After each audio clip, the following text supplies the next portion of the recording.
మరి బీసీ రిజర్వేషన్ల మీద మనం ఏం చెప్పాలి అన్నారు. ఏం చెప్పేది ఉన్నది మీకు తెలుసు. బీసీ డిక్లరేషన్ అని తెచ్చింది కాంగ్రెస్ పార్టీ 2023 నవంబర్ మాసంలో నవంబర్ 10 నాడు 2 ఏళ్ల కిందట ఆ రోజు కామారెడ్డిలో బీసీ డిక్లరేషన్ అని పెట్టింది. ఏమేం చెప్పిండ్రల్లా బీసీలకు బలహీన వర్గాలకు 42% రిజర్వేషన్, విద్యలో, ఉద్యోగాలలో, ప్రభుత్వ కాంట్రాక్ట్లలో, అట్లాగే రాజకీయ ప్రాతినిధ్యంలో కూడా 42% వాటా ఇచ్చి తీర్థం 6 నెలలనే ఇస్తామని చెప్పి నమ్మబలికి బీసీల ఓట్లు వేయించుకున్నది కాంగ్రెస్ పార్టీ. మరి గెలిచినాక 6 నెలలు కాదు, మరి 2 ఏళ్ళు అవుతుంది. ఇంకొక వారం రోజులు అయితే 2 నెలలు నడిచిపోతుంది. పెద్ద పెద్ద డైలాగులు కొట్టిండ్రు. 42% ఇస్తామన్నారు. దేశంలో ఎవ్వరు చేయని విధంగా మేమే కులగణన చేసినాం, దానికి 160 కోట్లు ఖర్చు పెట్టినాం అని డైలాగులు కొట్టిండ్రు. ఏం సాధించిండ్రు మరి కులగణన చేసి? ఏం సాధించిండ్రంటే కేసీఆర్ గారు సమగ్ర కుటుంబ సర్వేలో 51% ఉన్నారు బలహీన వర్గాల సోదరులు, బీసీ సోదరులు అని కేసీఆర్ గారు తెలిస్తే వీళ్ళు వచ్చినాక వీళ్ళ సర్వేతోని 5% జనాభా తగ్గించిండ్రు. 51% లేరు, 46% ఉన్నారని చెప్పి అందులో తప్పుడు నివేదిక ఇచ్చిండ్రు. తప్పుడు నివేదిక వేయడమే కాదు, కమిషన్ అని వేసిండ్రు, ఇంకేదో వేసిండ్రు, జీవో అన్నారు, ఇంకేదో అన్నారు, ఇంకేదో అన్నారు. ఒకటే పార్టీ 5 రకాలుగా మాట్లాడింది. ఒకసారేమో ఢిల్లీకి పోతారు, రాజ్యాంగ సవరణతోనే రిజర్వేషన్ అంటారు. ఇంకోసారి హైదరాబాద్లో ఇక మేము అసెంబ్లీలో బిల్లు పెట్టినాం అయిపోయింది పో అని ఒకసారి అంటారు. మూడోసారి క్యాబినెట్లో ఆర్డినెన్స్ ఇచ్చేసినాం పోండ్రి అని ఇంకోసారి అన్నారు. నాలుగోసారి ఆర్డినెన్స్ కాదు, బిల్లు కాదు, రాజ్యాంగ సవరణ కాదు, మేము జీవో ఇచ్చినాం, జీవోతో అయిపోయింది పో అని జీవో ఇచ్చినామన్నారు. ఇక ఆఖరికి ఏం చేశారు మరి? ఇవన్నీ కాదు, పార్టీ పరంగానే రిజర్వేషన్ ఇస్తామని చెప్పి పార్టీతో సంబంధం లేకుండా జరిగే పంచాయతీ ఎన్నికల్లో పార్టీ పరంగా రిజర్వేషన్ ఇస్తామని చెప్పి సన్నాయి నొక్కులు నొక్కి నిన్న సాయంత్రం కొత్తగా ఎలక్షన్ నోటిఫికేషన్ ఇచ్చారు. పంచాయతీ ఎన్నికలకు, సర్పంచ్ ఎన్నికలకు ఏమిచ్చిండ్రల్లా 42% అని చెప్పి 160 కోట్లు ఖర్చు పెట్టి రాహుల్ గాంధీ శుభాషు ఇంతకంటే గొప్ప కార్యక్రమం లేదు అని రాహుల్ గాంధీ బీహార్లో డబ్బగొట్టి ఇచ్చేసిన 42% రిజర్వేషన్లని కాకమ్మ కథలు చెప్పి ఆఖరికి నిన్న పంచాయతీ ఎన్నికల నోటిఫికేషన్ ఇస్తే ఏం చేసిండ్రల్లా? ఇదివరకు కేసీఆర్ ప్రభుత్వంలో ఇచ్చిన 24% రిజర్వేషన్లను తగ్గించి 17% చేసిండ్రు. ఇవాళ ఇక్కడ 42 చెప్పింది, ఇచ్చిందేమో 17%. ఇంతకంటే అన్యాయం బలహీన వర్గాలకు నాకు తెలిసి భారతదేశంలో ఎన్నడూ ఏ ప్రభుత్వం కూడా చేయలేదు. అంటే అప్పుడే తెలంగాణలో సామెత ఉంటుంది, వెనకటికి ఎవడో కొండంత రాగం తీసి ఆఖరికి గాడిది పాట వాడిండట. ఒక గట్లున్నది రేవంత్ రెడ్డి కథ. 42% రిజర్వేషన్ అని చెప్పి కేసీఆర్ అన్యాయం చేసిండని చెప్పి తప్పుడు మాటలు చెప్పి అబద్ధాలు చెప్పి అష్టవంకర మాటలు మాట్లాడి ఆఖరికి నిన్న నువ్వు తీసుకొచ్చిన పంచాయతీ ఎన్నికల నోటిఫికేషన్లో 17% మాత్రమే బీసీలను పరిమితం చేసిన ద్రోహి రేవంత్ రెడ్డి అనే మాట నేను మీకు గుర్తు చేస్తా ఉన్నా. ఒక్కసారి ఆలోచించండి. తెలంగాణలోని బలహీన వర్గాల మేధావులు, బలహీన వర్గాల సోదరులు సోదరిమణులు 42% అని మాట ఇచ్చి ప్రభుత్వ కాంట్రాక్టులలో ఇస్తా, విద్యలో ఇస్తా, ఉద్యోగాలలో ఇస్తా, అట్లాగే రాజకీయంగా వాటా ఇస్తా, 1,00,000 కోట్ల బడ్జెట్ పెడతా, సంవత్సరానికి 20,000 కోట్లు మీకు బడ్జెట్లోనే పెడతా అని నమ్మించి తడి గుడ్డతోని గొంతు కోసిన రేవంత్ రెడ్డి ప్రభుత్వాన్ని ఏం చెయ్యాలో మీరే నిర్ణయించాలని చెప్పి కూడా నేను తెలంగాణలోని బలహీన వర్గాల మా బిడ్డలకు, మా అన్నదమ్ములకు నేను కోరుతా ఉన్నా. అట్లాగే ఇంకొక మాట కూడా నేను విజ్ఞప్తి చేస్తా ఉన్నా. పార్టీ పరంగానే జరగదు సర్పంచ్ ఎలక్షన్. ఇలా బీ ఫారం ఇచ్చేది లేదు, కారు గుర్తుండదు, ఏ గుర్తుండదు.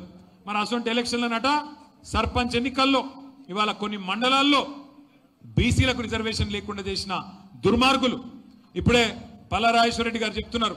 ఏ మండలం అది నువ్వు చెప్పింది? నర్మెట్ట మండలం, జనగామ.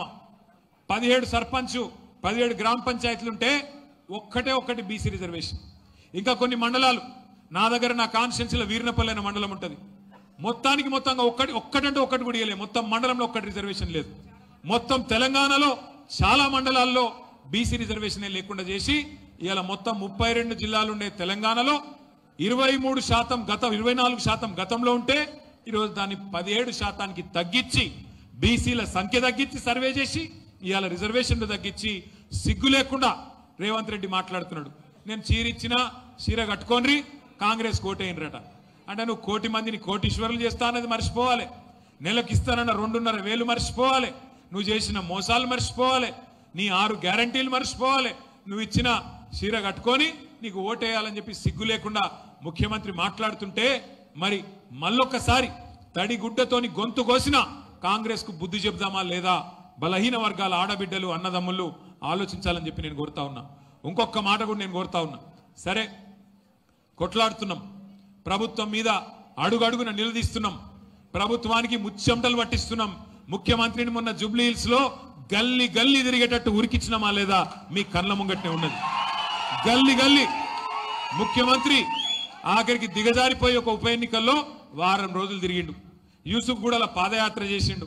గట్లాంటి పరిస్థితి వచ్చింది. ఆఖరికి ఓట్లు ఆఖరికి కొనుక్కొని గెలిచిండు. సరే ఒక సీటు పర్వాలేదు, కానీ ఒకటి మాత్రం గుర్తుపెట్టుకోండి ముఖ్యమంత్రి గారు, కాంగ్రెస్ నాయకులారా, ఈ ద్రోహం ఈ మోసం ఎల్లకాలం నడవది.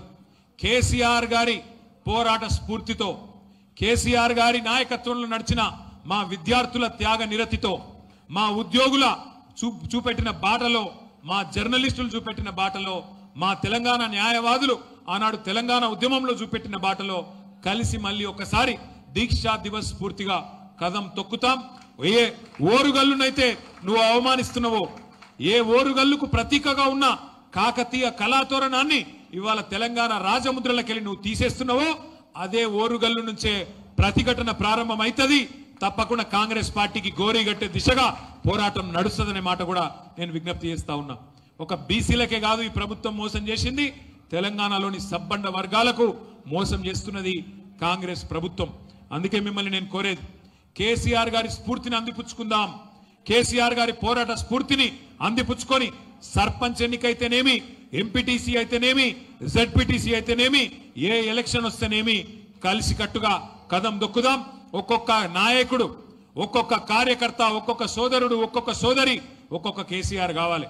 ఇప్పుడు మనం ఒక్కసారి యాద్ చేసుకోండి, మనం ఒక్కరోజు ఇప్పుడు ఎంత అవుతుంది? టైం 3 అవుతుందా? 3 కొడితేనే ఆకలి అవుతుందా అన్నం తినకపోతే? మరి కేసీఆర్ గారు 11 రోజులు అన్నం తినకుండా, మంచీలు తాగకుండా, మన కోసం తెలంగాణ కోసం ఒక్క పూటకే మనకు ఆగమైతే 11 రోజులు ఇలా అన్నాహారాలు మానేసి మన కోసం సావు నోట్లో తలబెట్టిన నాయకుడు కేసీఆర్. అట్లాంటి నాయకుడి నాయకత్వంలో పనిచేస్తున్న మనం అదృష్టవంతులం. అట్లాంటి నాయకుడి నాయకత్వంలో తెలంగాణ సాధించిన మన పార్టీ మనకెన్నటికైనా గర్వకారణం. సరే అధికారం ఉండొచ్చు, లేకపోవచ్చు. ఇలా జై తెలంగాణ అనని జీవితంలో అన్ననోడు ముఖ్యమంత్రి కావచ్చు, కానీ ఎన్నటికైనా చరిత్రలో మళ్ళీ ఏ పార్టీ అయితే పోరాటాన్ని చేసిందో, ఏ గులాబీ జెండానైతే తెలంగాణ సాధించిందో ఆ జెండాకుండే స్థానం, ప్రత్యేకమైన స్థానం ఎన్నటికీ ఎవడు కూడా తీసివేయలేడు. అందుకే కేసీఆర్ గారి స్ఫూర్తిగా నేను మిమ్మల్ని అందరినీ కోరేది ఒకటే, ఒక్కొక్కరు ఒక్కొక్క కేసీఆర్ కావాలి. తెలంగాణలోని కార్యక్షేత్రంలో సర్పంచ్ ఎలక్షన్ అయితేనేమి, ఎంపీటీసీ, జెడ్పీటీసీ, ఏ ఎలక్షన్ అయినా తప్పకుండా కేసీఆర్ గారు ఇచ్చిన స్ఫూర్తితో ముందుకు పోదాం, బ్రహ్మాండంగా ముందుకు నడుద్దాం.